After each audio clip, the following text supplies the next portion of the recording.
So when I was an undergraduate up here, I transferred in 1960, in the spring of 1960. In the fraternity, I was a fraternity guy. I was a frat rat, SAE, and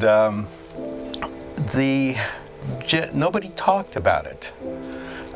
But there wasn't any really negative feel. I mean, there was kind of, you're not supposed to do that feeling, but it wasn't really bad. And in fact, at one point we had a cook who was gay, and at the fraternity house in those days, the cook, there was a little one-room, basically apartment that he lived in right next to the kitchen. So he lived in the fraternity, and I don't think he ever did anything that made passes at any of the guys or anything, but we knew he went over to San Francisco and went to Finocchio's, and there was kind of, it was more of a tee-hee kind of thing than a real negative feeling. So so basically it was just unknown. I mean, it just wasn't talked about.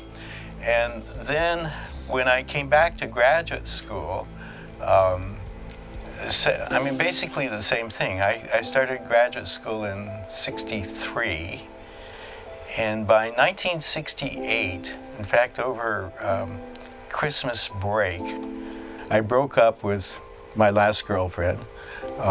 Most wonderful thing I think anybody's ever said to me is when I asked her to marry me, she said no.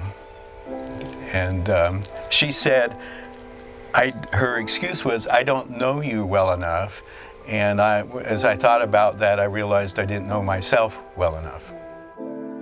And pretty much after the Christmas break in 1969, I realized I was gay. And that was, I mean, I just flipped like that.